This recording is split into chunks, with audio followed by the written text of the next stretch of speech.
சரிகமப senior season 5ல இனியாவோட performance தான் இப்போ social மீடியாவில் செம்ம வைரல் ஆயிட்டு இருக்கு. அதாவது சரிகமப சீனியர் சீசன் 5 ஸ்டார்ட் பண்ணி சில மாதங்களே ஆகுது. ஸோ இந்த நிலையில போன வாரம் டென்ட் கொட்டா ரவுண்ட் நடந்திருக்கு. அதாவது நிறைய சினிமா ஆக்ட்ரஸோட கெட்டப் போட்டு வந்து அவங்களோட ஸ்டைல்லே அவங்க பாட்டியை பாடியிருப்பாங்க.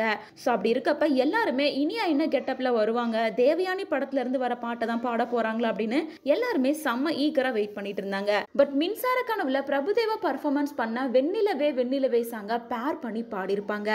பாட்டு ரொம்ப சூப்பரா இருக்கு அப்படின்னு ஜட்ஜஸ் எல்லாரும் பாராட்டியிருப்பாங்க.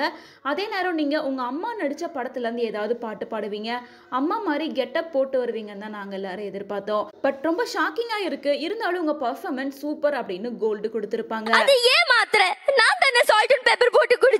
கோல்டு கொடுத்ததுக்கு அப்புறமா இனியும் ரொம்ப ஹாப்பியா டான்ஸ் ஆடி ஃபன் பண்ணிட்டு, அம்மாவோட பாட்டெல்லாம் எனக்கு வராது, இருந்தாலும் அவங்க நடித்த ஒரு சீனை என்னால் ரீக்ரியேட் பண்ண முடியும் அப்படின்னு சொல்லிட்டு பஞ்சதந்திரம் படத்தில் தேவயானி கேமியோ ரோல் தான் பண்ணியிருப்பாங்க. ஸோ அந்த ரோலில் வந்து கமல்ஹாசன் கூட சேர்ந்து அந்த ஹாஸ்பிட்டல் சீனை ரீமேக் பண்ணி காமிச்சிருக்காங்க. எவ்வளோ பெரிய மாத்திரை, எவ்வளோ பெரிய மூடி. இவங்க ரீமேக் பண்ண இந்த சீன் தான் இப்போ சோஷியல் மீடியாலையும் வைரல் ஆகிட்டு இருக்கு.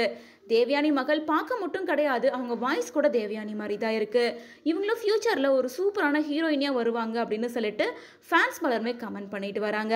மேலும் சரிகமப சீசன் 5 சீனியர் ஸ்டார்ட் பண்ணி சில மாதங்கள்ல இனியா ரொம்ப பாப்புலர் ஆயிட்டாங்க.